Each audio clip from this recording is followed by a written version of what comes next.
Hello, everyone. My name is Sean Daraff. My pronouns are he and him, and I'm connecting to the conference from Vancouver, British Columbia, which is on the traditional, ancestral, and unceded territory of the Musqueam, Squamish, and Tsleil-Waututh nations. I'm really pleased to be moderating today's sessions. We've got two great presentations that are going to cover a variety of approaches and solutions for supporting employers to achieve their goals, to become more inclusive and accessible, and also to hire more people with disabilities in their workplaces. We're going to have the presentations follow back to back, and then we will host a live Q&A session afterwards. So I'd ask you to hold off raising your hands until both teams are finished. Please feel to post any questions or comments you may have for the teams in the chat, which I will be monitoring those, and I'll ask the presenters during the Q&A. I'd also appreciate if you can identify whether your question is for a specific team or for a presenter.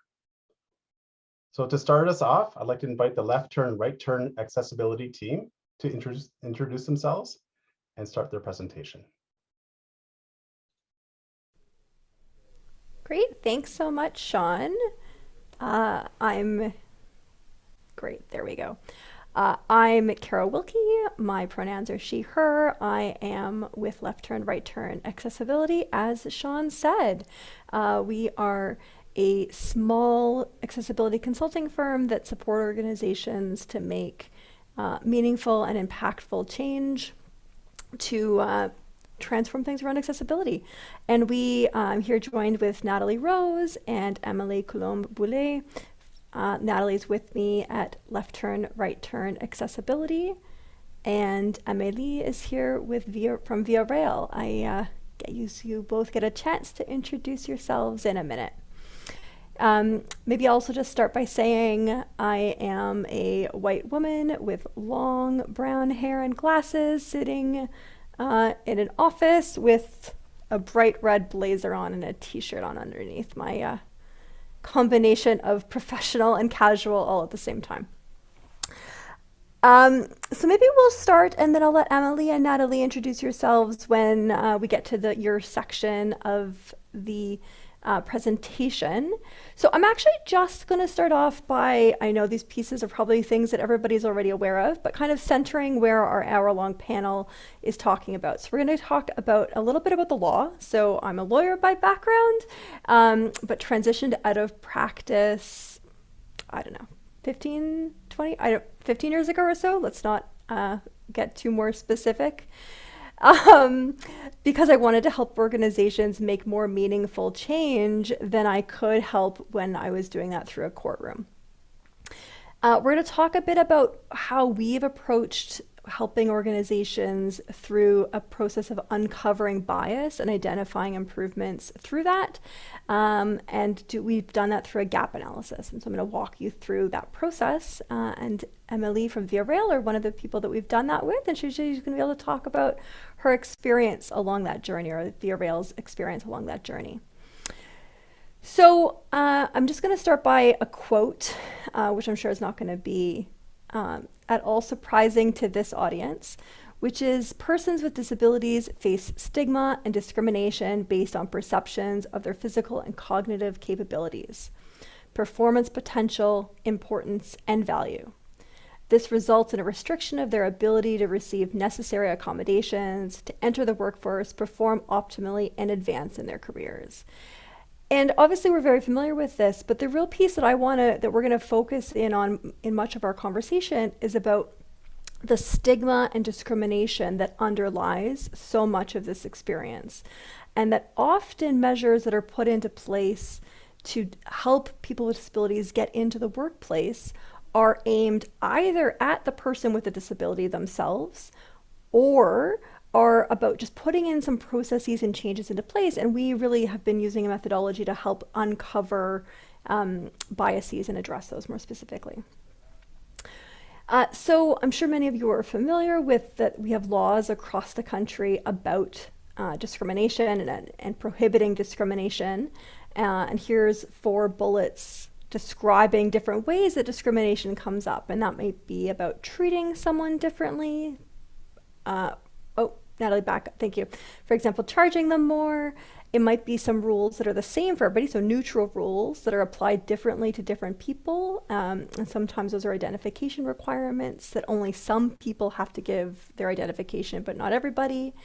They can be unintentional and based on stereotypes. So how we evaluate an application, how we interview somebody, and how we interpret the quality of that interview.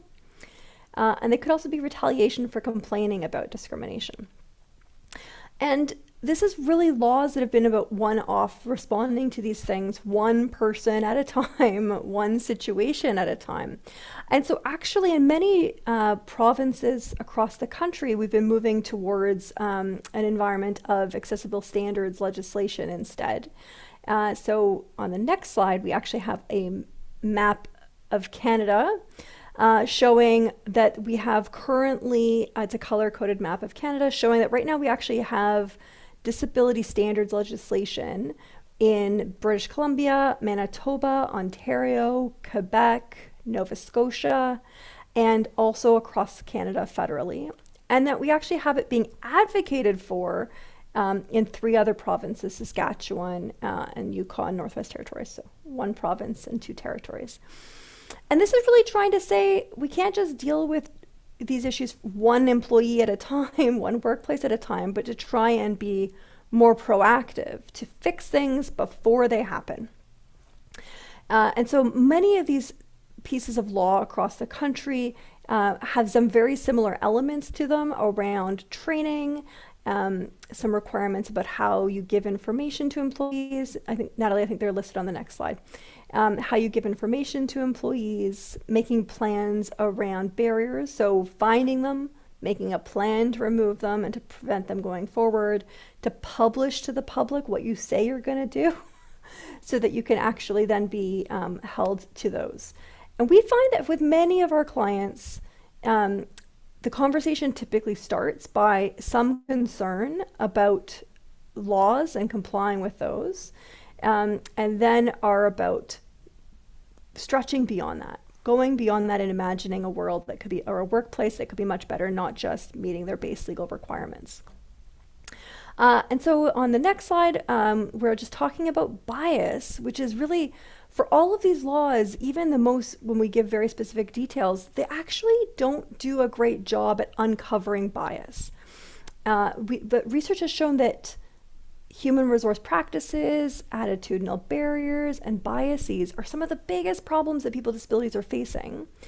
But taking those apart, dismantling those barriers, really rely on individual change, on organizational change. We can't, and I often say, even with the best policies, the best practices in the world, if we have hiring managers or we have human resources staff that are have some ableist biases and haven't learned to undo those, to neutralize those, the best hiring practices in the world are still gonna have some challenges and some biases built into them. And real change is difficult and resource intensive. So one of the processes that we have used, which we're going to talk a bit more about with Natalie and Emily, is around a gap analysis. So a gap analysis starts, so we're going to put up a bridge. So it starts, this is the first, we're on this side of the river in this image, saying what is the current state?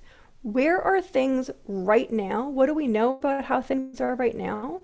And then stepping a further step, going, imagining the future. So then we're going to imagine, where do we want to be? What is the desired future state? Where could we go? What could we do? What could we learn from conferences like these and these presentations to imagine the future? And then helping us to actually chart a path between those two things. So we're gradually building this bridge from this side of the river to the other side of the river, one piece at a time. And we believe this not just as a process to find out what could we be doing differently, but to really help us to have conversations all along the way about what's happening right now, and to do some education and learning along that way. So I'm actually going to turn things over to Natalie and Emily to walk through how we did this very specifically with Via Rail and that experience that they've had. So I'll turn things over to the two of you. Great, thank you, Kara. What we'll do in this next section of the presentation is, first I'm going to introduce myself, invite Emily to introduce herself as well, and then we're going to get into some more details about how to conduct a current state assessment and how to engage in this gap analysis process. And luckily we have Emily here who's going to provide insights about what that's been like for her working with Via Rail going through this process. So I'll just begin. My name is Natalie Rose. I am an accessibility specialist with Left Turn, Right Turn. I've been working in the area of disability and accessibility for over 10 years at this point. And to give you a visual description of myself, I am a white woman in my 30s. I have medium length brown hair with some red at the tips. And in my background behind me in my home office, I have some plants and a quilt on the wall. So Emily, I'm going to invite you to unmute and introduce yourself as well. Hello, hi everyone. Can you hear me? Yes? Yes. I'm Amélie Coulomb-Boulet. Thank you for inviting me. I am an advisor, talent management and HR marketing at Via Rail. I'm going to describe myself as well. So I'm a white woman in my 40s with short curly hair and big blue eyes. I'm wearing my nicest smile, but a colorful scarf. And I have a Via Rail background where you can see a plan in a light green Zen color. Wonderful. So nice to have you here, Emily. So let's see if I can, there we go. So we're going to talk a little bit about the current state, and this is the first step of the gap analysis. And it's important to note that when we look at an organization's current state, we really have two goals. One is that we want to understand exactly what's happening right now. But two is that through the process of the gap analysis, we want to impart learning and knowledge, and we're actually helping an organization to uncover some biases potentially, and hopefully eventually eliminate them. So we often start with a workshop and some training related to some basic understandings of what does disability mean? Who is it that we're talking about? What kind of language are we using? And even just some basic information about what types of barriers might be of concern to people with certain disabilities.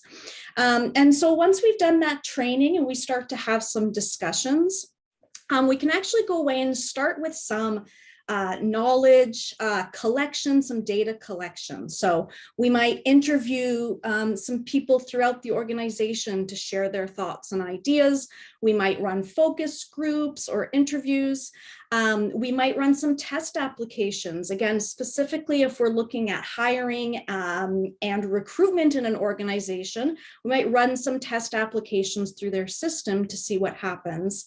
And then we also would review some documentation, anything that they have that's sort of written down to help us understand what's currently happening at Via Rail, or at the organization. In this case, we're talking about Via Rail. And so through this process of discovery and continued conversation, we can help an organization to uncover some of the biases or barriers that they may have that they weren't even aware of. So that is a big part of the learning and understanding through the process of the gap analysis. So now that I've given a bit of context about what we do in a current state assessment, I'd like to ask you, Emily, because you've been through this process with Via Rail, I was wondering if you were able to uncover some biases that you might not have known about before we did this work.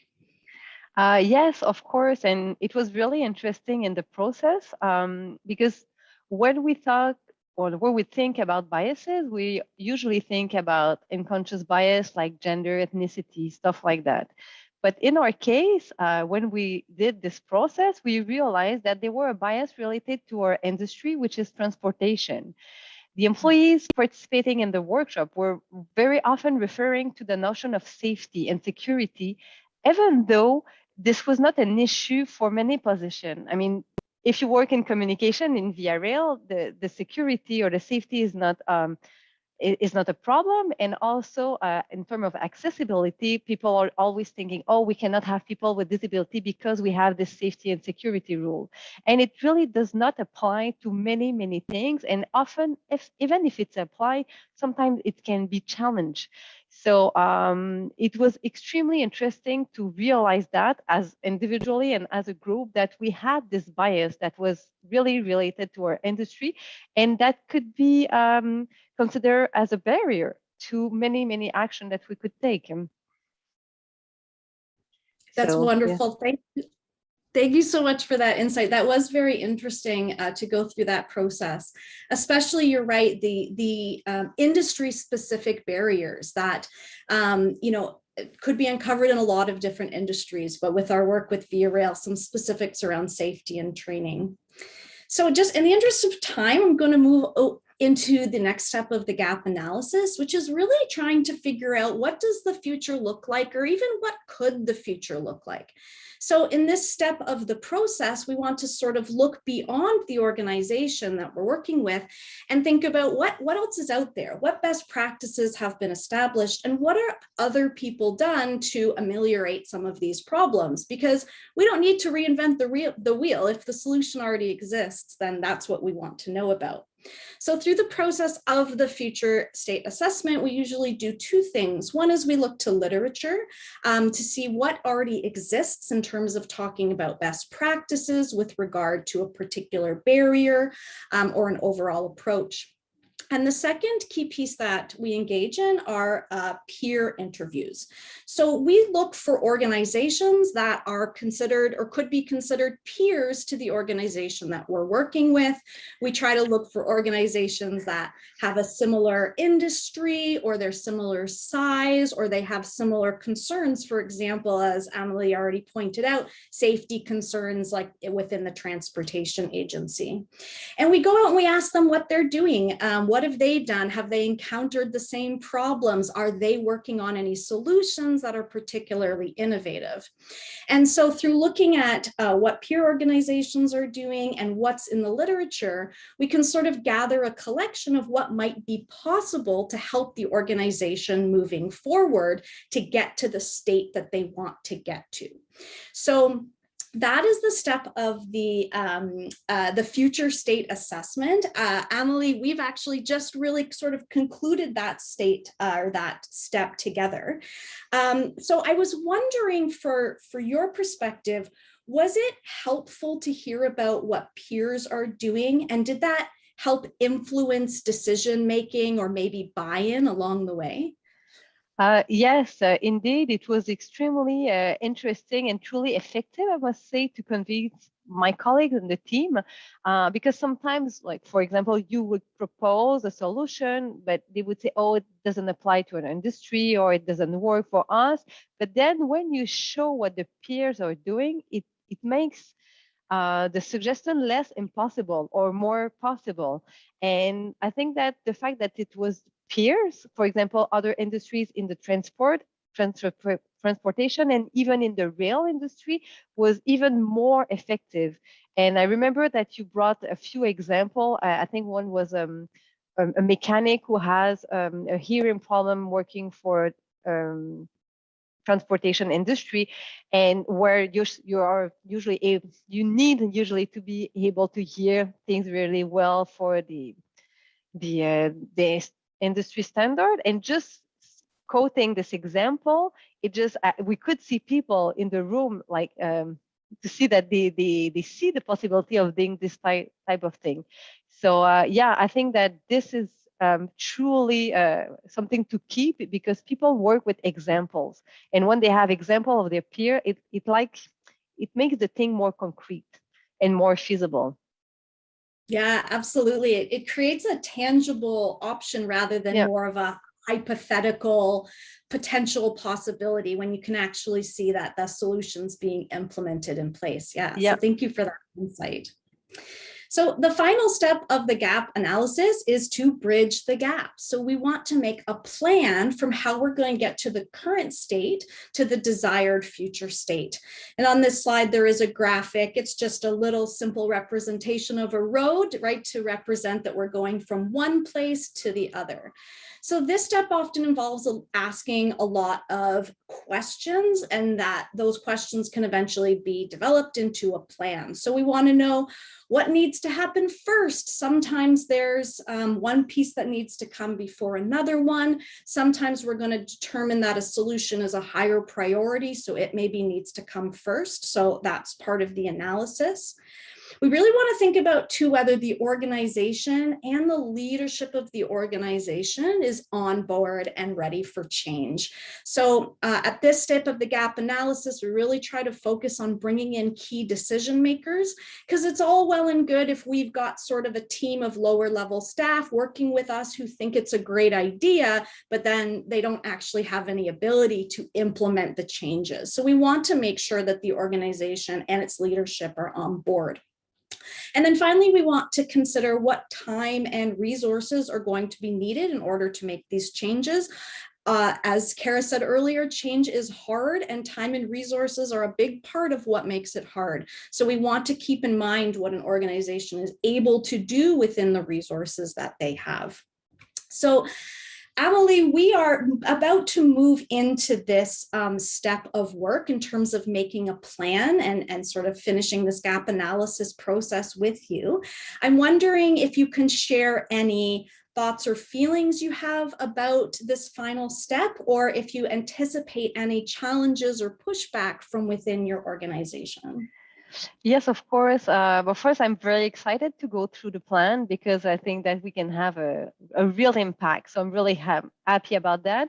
And I do anticipate some challenges and pushback from different teams or for budget or time perspective. Do we have the time? Do we have the budget? Do we have what do we have to make the plan happen?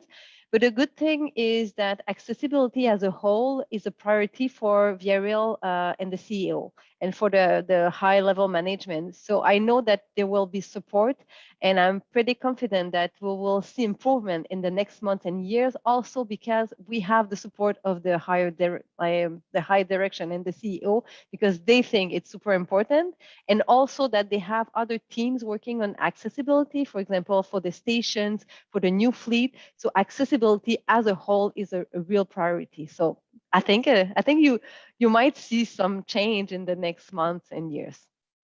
Fantastic. Thank you so much. In the interest of time, I'm just going to go very quickly through some of our key takeaways, and then we'll hand it back over to Sean. So some key takeaways from our presentation today: as we always say, listen to employees and applicants with disabilities. They're the ones who are the experts on accessibility barriers, and they're often people who are going to be experts on solutions to those barriers as well. We want to recognize that we all have biases, and we want to start tuning into them and paying attention. We all have bias. It stems from Canadian society and culture, and it can be hard to admit when we have a bias, but admitting it and understanding it is really the first step in helping to remove or negate that bias. We encourage everyone to start collecting data. How many employees with disabilities do you have? How many applicants of people with disabilities do you have that get rejected? That data itself can really help strengthen the case for why changes need to be made. Also, barriers are not often obvious. You have to do work to uncover what the barriers were. If they were obvious, they'd probably already be removed, because most of us do want to remove barriers. The problem is we don't often see them. And finally, learn about common barriers to employment in your industry. Amelie had a great example there with some of the safety concerns within transportation, which might be more particular to the transportation industry than other industries. So it's good to understand what barriers are really specific to the work that you're doing. So that's the end of our presentation. I have our contact information right there, but we're happy to answer any questions during the Q&A. And for now, I will hand it back over to Sean. Thank you very much. Thank you, Natalie, Kara, and Emily. I think these presentations are going to dovetail very nicely together. We are now going to turn our attention to an initiative here in BC and share with you some of the insights and practices from the work that our team is doing with a growing group of employer partners here in the Lower Mainland. So BC Partners in Workforce Innovation is an employer-focused initiative that has been designed to address gaps in the employment service delivery system. And it's really about supporting employer capacity with respect to their diversity and inclusion initiatives, specifically around the recruitment and retention practices. And the ultimate goal of this project is to connect more people with disabilities to high-quality, career-oriented job opportunities.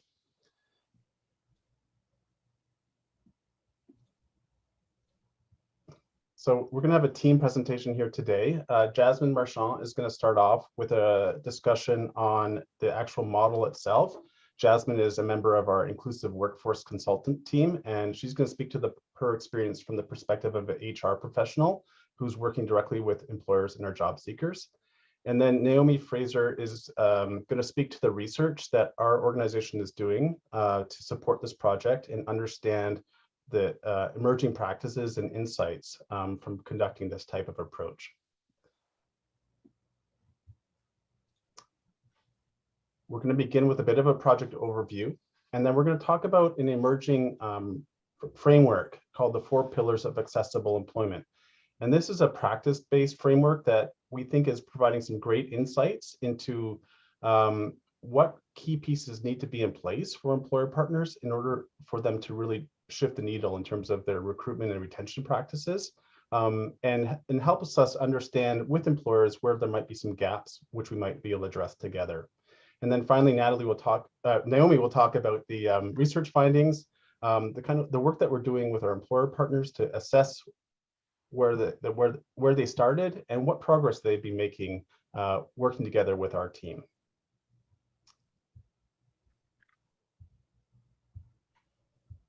So Jasmine, I'll turn it over. Oh, so I will start off with an overview here on the project itself. This is primarily a research study, and it's funded through the Federal Opportunities Fund. It's a specific aspect of the fund that is looking at employer supports and how we might support their capacity.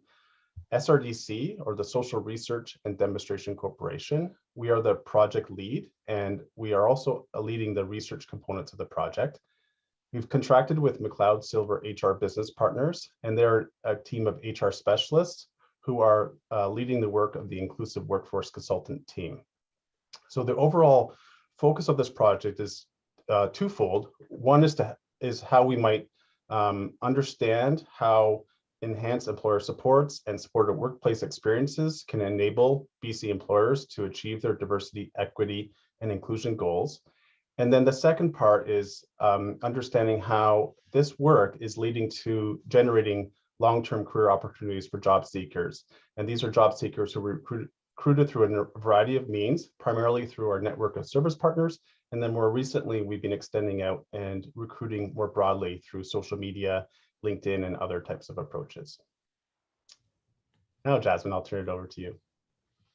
All right. Thank you, Sean. So before I begin, I just wanted to share that I'm a mixed Asian and Caucasian person, or female. So half Asian, half Chinese. And I have long black hair. I'm wearing a black blazer and a white dress shirt underneath. And I'm in my home office with a big blue painting behind me. All right, so to get started, Sean gave a bit of an overview, but to talk a little bit more about BC Win. So BC Win is the short, we'll use BC Win for short instead of saying BC Partners in Workforce Innovation, because it's a bit of a tongue twister. We are a unique recruitment service. It's a demand-led approach to provide job matching services. As an inclusive workforce consultant team member, we work directly with the employers to recruit on their behalf. And we connect candidates to a variety of employers in different industries, such as finance, banking, marketing, communications, retail and wholesale, tourism, hospitality, construction and trades, and more. And BC Win has been around since 2013. And the goal is to connect persons to a well-paid long-term career. And we match candidates to these positions, Sean mentioned, with our network of over 130 service partners.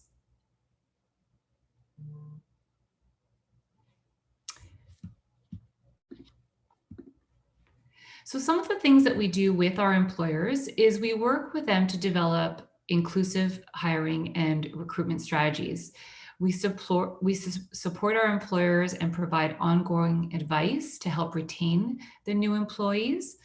And we offer training and coaching for the management teams to build capacity to be more inclusive. We conduct audits on career websites, job descriptions, interview questions to remove those barriers. And we've developed a 1-hour e-learning program based on the untapped business to business B2B guide. The e-learning offers inclusive workforce best practices and is free for any employer to use. So if you're interested in reviewing the B2B guide, it is a searchable document online. If you're interested in the e-learning program, which is about 1 hour, it's available for any employer, and it's free. You would just need to contact myself or one of our team members at BCWin. And then Sean mentioned there is ongoing research with our project, and that's to identify and share out best practices for inclusive employment with our community and with all of our employers. So how it works, or how we work, is the employers we work with have made a commitment to inclusive hiring. We work directly with our employers who have job openings, or we create customized jobs, which is exciting for us, focused on filling that customized role with a person with disabilities.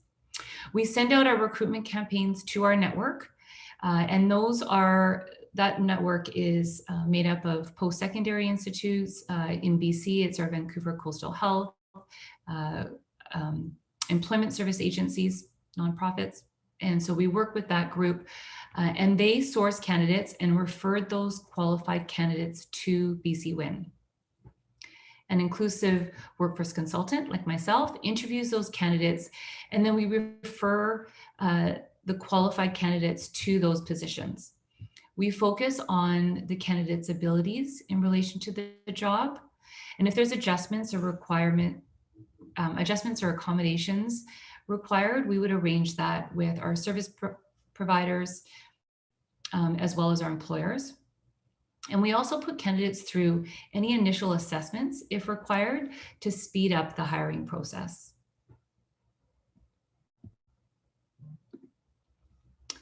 So now we're going to transition to the 4 pillars of accessible employment.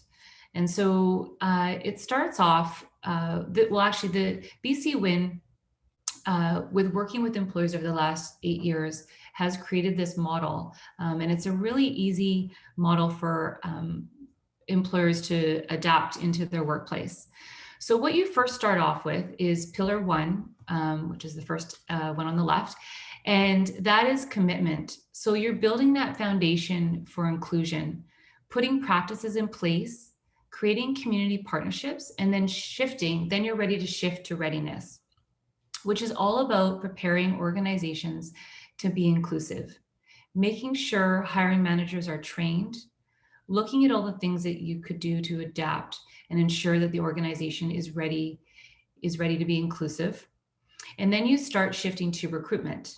And so we really think the readiness piece is important before you jump into recruitment. The recruitment focuses on adapting all the recruitment practices to be inclusive. And this sets the hiring team and the managers and the potential candidate up for success. And then we move into retention. And we know that sometimes retention is overlooked because the employer is excited, they've hired the candidate, but we also have to make sure that the candidate is retained, and that's the goal, which is long-term employment. So full engagement of the diverse talent and what is referred to as the life cycle of the employment. So these are 4 pillars. We have found to date that There is a lot of information and activities that go under each pillar, but for today, we're going to stay high level and we'll go through a few steps for each. So in terms of commitment, so that's building a foundation for inclusion. You really need to start here. And I believe Natalie mentioned this, but you need to start with your senior level. A commitment to be inclusive is made and supported and communicated by your senior leaders. It's a vision, strategic plan, and goals are set. You need a vision, a strategic plan, and goals are set. There is a desire to fill or create employment opportunities specifically for persons with disability. So you can consider paid internships, co-ops, casual or customized positions to augment full-time or part-time or temporary roles. And a diverse talent pool is valued, and there is a focus on ability in relation to the job, that there is awareness that barriers are socially constructed. And then also under a commitment, you want to explore and build partnerships with organizations that support job seekers with disabilities are in place. So once the organization is committed, you can move on to readiness, which is preparing the organization to be inclusive. You designate a DEI lead to facilitate the strategic plan with the leadership team. You clarify roles and responsibilities and evaluate the resources and services offered to the team. You apply a change management process to prepare hiring managers to shift practices. You collect data to benchmark current state of organization. There's a training and education component, and this supports the skills development and a culture of inclusion for leaders and staff. We find that this is really important because in those training sessions, it allows those managers to ask questions and really figure out what are their biases. And it's important to include people with lived experience to support a culture of inclusion. You develop recruitment best practices to hire people with disabilities, such as reviewing application and onboarding practices, because there may be barriers there. Help recruiters and hiring managers identify potential unconscious bias in their process. The third pillar is recruitment. So now we're ready as an organization to help with that, adapting the recruitment process to hire diverse talent. So with the organization ready to actively recruit people with disabilities for positions, it's important to set targets or goals, engage different interview styles and approaches, example working interviews, practicums, and work trials, proactive disclosure of abilities in relation to the position, recognize most disabilities are not visible, build candidate pools. So we work with employers to develop cohort-specific training with community partners tailored to fill specific career opportunities. And then the last pillar is retention. So ensuring a culture of inclusion exists within the workplace to retain that talent.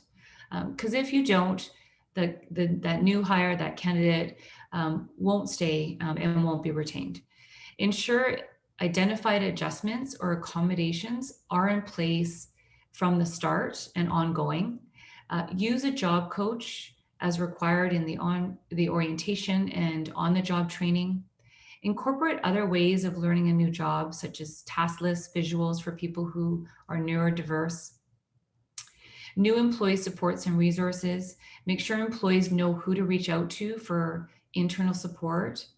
And continue to build on the momentum and capacity.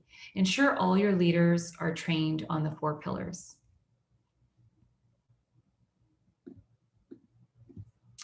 So now we're transitioning to one of our organizations that we've worked with for over the last 8 months, and I'm going to share how they incorporated the 4 pillars and put them into action. So LEDCOR is the organization we worked with, and they started with their Financial Services Center. For short, it's FSC. So the FSC team is based out of BC and Alberta. As they applied the 4 pillars, this shows just how just some of the practical things they undertook as a leadership team, including senior leaders, HR managers, supervisors, and the ERG. There was commitment. Their senior vice president of finance was intentional, about ensuring their workforce be inclusive of people with disabilities, and then got the commitment of the executive team, their I&D council, their hiring manager, their ERG, and the HR teams. Then they moved to readiness. The leadership and senior leadership teams in Alberta and BC all went through an extensive 4-hour intensive training. And this was offered by the President's Group through BC. And then they also, we also worked with them, and we gave them specific positions that were targeted to be filled with persons with disabilities. And we offered remote work, or they offered remote work opportunities, which also helped was a game changer for people with disabilities. And we provided the BC Win e-learning SCORM files for the Blue, well, they call it Blue, their LMS system. And so that really helped with creating an environment of retention, because all of their employees have access to this 1-hour training.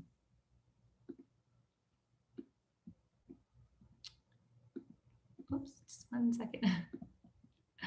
And we continue to sit on a monthly meeting with LEDCorp to support the team leaders, recruitment, and the FS team.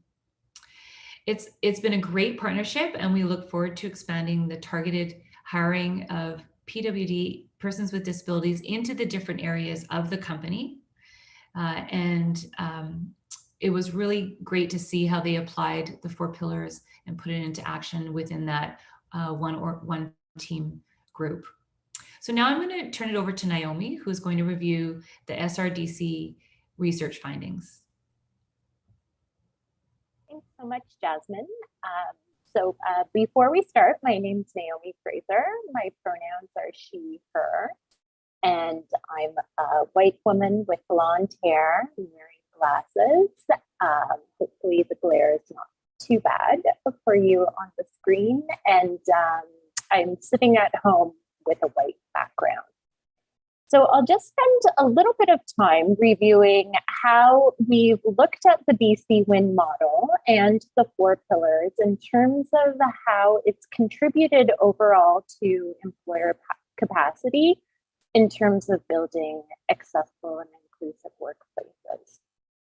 So first, from our desk research, we did a fairly extensive scan to look at the research literature and look at broader best practices in Canada, comparable jurisdictions, to really understand where the 4 pillars were showing up in practice. So in a sense, it was an interesting process because the 4 pillars came out of practice, but then we've seen them actually reflected in the research. So there's been a really nice synergy and almost validation from that exercise.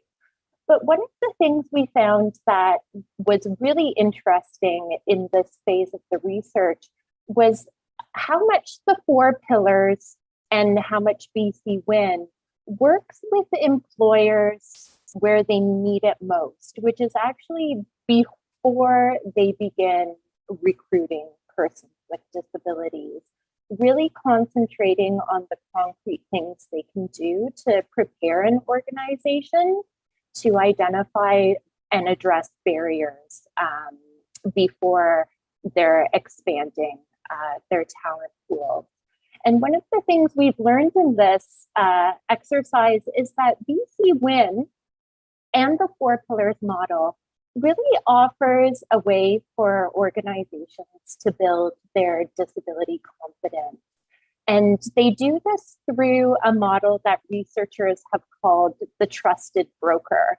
So more than guidelines or toolkits or checklists, what employers say they need is actually someone by their side, a guide by their side that understands their business contacts, that understands their employment needs, and that can really walk them through and address barriers to recruitment and retention at every stage of the process, which is exactly what Jasmine and her colleagues do with our employer partners.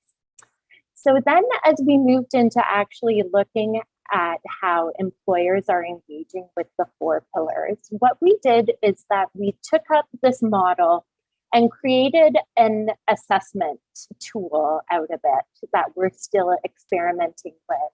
And what we wanted to do with this assessment tool is really understand where employers had pain points, where they hadn't addressed certain best practices that are articulated in the 4 pillars model, and also be able to provide them with a concrete next step, a place to begin. And so we're really looking at this capacity assessment. What we're calling it is not a way to formally evaluate employers, but instead a way to really initiate the conversation and help employers prioritize what concretely is the next step in their unique journey to create a more accessible and inclusive workplace. And then we've been working directly with employers in key informant interviews to really understand their unique context, how they've applied the 4 pillars in their work, and what the perceived advantages and disadvantages of a BC Win model might be. And again, many of those common things around how they found the 4 pillars to be very actionable, to be very practice oriented and very concrete, but also that combination between having that model, that series of guidance and steps broken out, but also having the HR consultants, the inclusive workforce and consultants in place. So I'll just spend briefly in my last remaining minutes a couple of key themes that have come up through where we are in the research that actually cut across the 4 pillars that are what we'd consider really important and fundamental no matter where an employer is in their journey. So the first one is the social model of disability. And for the purposes of this audience and from the specialists we spoke to, while this is a fairly common concept, noting that barriers are socially constructed and removing those barriers is something that's a collective responsibility. Employers are not familiar with the concept, and that actually manifests in sometimes really barriered practices, including over-medicalizing processes, really shifting the burden of responsibility onto an individual. And so really understanding and appreciating the social model is so crucial to being able to apply the 4 pillars and concretely create that culture of accessibility and inclusion. And I think very much tied to that is including people with lived experiences at every single stage of the process. Of course, nothing about us without us. And BC Win has incorporated a number of key practices throughout commitment, readiness, recruitment, and retention to ensure people with lived experiences are involved. Another key piece that we found is the importance of businesses learning from each other. And I think that theme we heard also from LTRT in terms of businesses really need examples from other businesses about how their peers are doing the work, how they can apply certain concepts in their specific industries or business contexts. Of course, transparency and accountability is always key no matter where an employer is in the process. And it's important to understand measurement, to be very transparent and open about both progress and setbacks, and really approach it in the spirit of continuous improvement from both our research with employers and the broader research literature. One of the things that really holds employers back is they're afraid to get it wrong, say the wrong thing, do the wrong thing. And as a result, they don't try, they don't initiate change out of fear. And so really approaching the 4 pillars from a spirit of growth, continuous improvement, and a spirit of learning, I think is really a crucial element to applying this model successfully. So with that, I'll turn it back to Sean for next steps. Thanks, Naomi. I just to say we were really excited when we saw who we were paired with, even though we hadn't heard of LTRT before and the accessibility team there. It was exciting for us to see the synergies and how our presentations would complement each other. So we hope you feel the same. We're now going to have some time, about 9 minutes, for some open discussion with the panelists. Please, again, feel free to type your questions in the chat or raise your hand and I'll unmute you. I'm going to start off with something that Naomi just touched on at the end of her presentation, a question about how people with disabilities are involved in the process in the spirit of nothing about us without us. So Kara, I see that you would like to take us to answer this question on behalf of your team. Absolutely. And I think I'm going to both give you kind of our broader kind of firm perspectives on it, and then I'll talk quite honestly about some of the challenges that we had in the Via Rail project around doing it. So we always make sure with our team to always have people with lived experiences with disability and honestly intersectionality as well. We recognize that no one experience is reflective of all lived experiences, but want to make sure that we have as much of that on our team as possible within the left turn, right turn accessibility team. For the Via Rail project or with other projects, we then are also working with how can that client get that perspective. So both in the current state to understand what is the actual real experience of people with disabilities currently at the workplace and what are their priorities in terms of addressing those issues going forward. So with Via Rail, we started right from the very beginning, both forming a steering committee and wanting to have people with disabilities on that steering committee and wanting to have some initial focus groups of current employees with disabilities. And honestly, we had a really hard time recruiting to get any current employees with disabilities to have any interest or even to step forward and be willing to do that. So we have had some representation throughout the steering committee, and we're able to do an interview with an employee with a disability.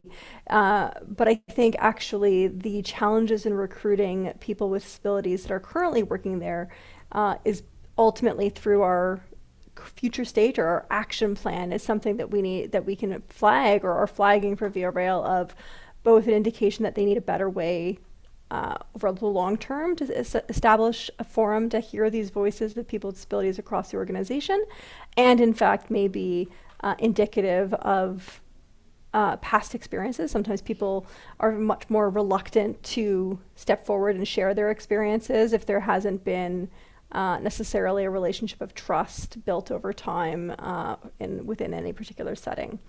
So I think it's certainly something that we've identified as for Via Rail, particularly in that project, about the need for some improvements going forward, but we certainly always try to build that in through the process. Thanks.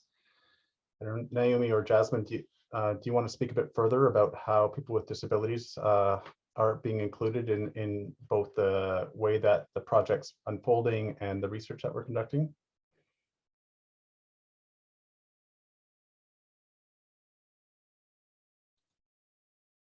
Jasmine, just Yeah. checking with you. Well, given the example of with LEDCore, actually, well, first of all, on the BC Win team, we do have a few people on our team that do have disabilities or people with lived experience. And so we do tap into their knowledge on a regular basis when we're working with a new employer. So that's really important for us. But with LEDCOR, it was we wanted them to find a base of where they were at with their financial, their FSC team. And we had the involvement of their ERG team as well. And that ERG team is led by someone that has lived experience. So it was really important for when we meet with them to have the conversations about setting the candidates that are going to come in up for success, and so involving her and her team on what we could do to make sure that these people, or the new hires, would be set up for success. So it's really important, and it worked with LEDCOR to set the first candidate up for success, and then the following person. Yeah, and from a research perspective, I just add that in one of our research projects with BC Win, we have an advisory committee. This is the committee is entitled Persons with Experiential Knowledge, and it's all persons with lived experience to help guide our research approach, everything from the design to methodology to sharing the findings. And we also try to approach that from our own research practice in terms of also ensuring that when we're sampling employers or organizations, that we're including people with lived experience. And just from a personal perspective, I have to say those are by far the most insightful research interviews that I've done so far. I've really, really valued how thoughtful their perspectives can be about the importance of including people with lived experience in the process, but not making people with lived experience do all of the labor or take all of the responsibility for accessibility and inclusion in the organization. So they've provided us some really concrete and valuable examples and advice about what that shared responsibility around decision making can look like, and that we're going to be bringing forward in our next research phases to actually see how we can apply it and scale it with some of our willing employer partners. Thank you. Looks like we have time for one more question. Gail Kessler's posted in the chat, if working with autistic individuals to gain a work experience, what would you say is a better connection route to follow?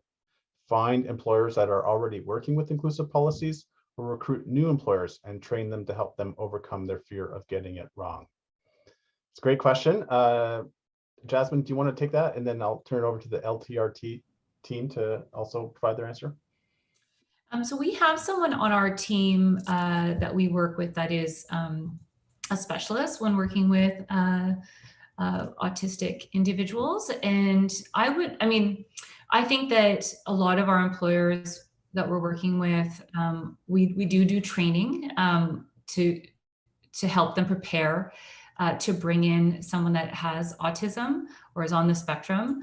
But I think too, if you have an employer that, or if we have an employer that reaches out to us, that's also, I would say we would do the training, we would go through the 4 pillars and set them up for success so that they could hire someone that is on the spectrum, regardless if they have the policies or not. Because if the employer that partners with us follows the 4 pillars, then they are going to be ready and they will have those inclusive policies in place to set the person up for success.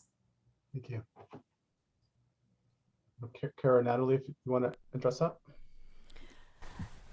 Yeah, I would say I think it's a really challenging question because I think I'm hesitant to only see paths around people who have already done this work, but rather to be continuously opening opportunities with new employers and having them go through processes of setting up those policies. And I would also say that I guess it's ironic as a lawyer. I've always got some hesitation to rely too heavily on written policies, and want to really also work with the individuals to really bring those to life. And so I think the training, the engagement are really important aspects of that beyond just the policies, which I think is part of the process of not just having an employer who's set up these policies in the past, but actually is currently engaged in that process.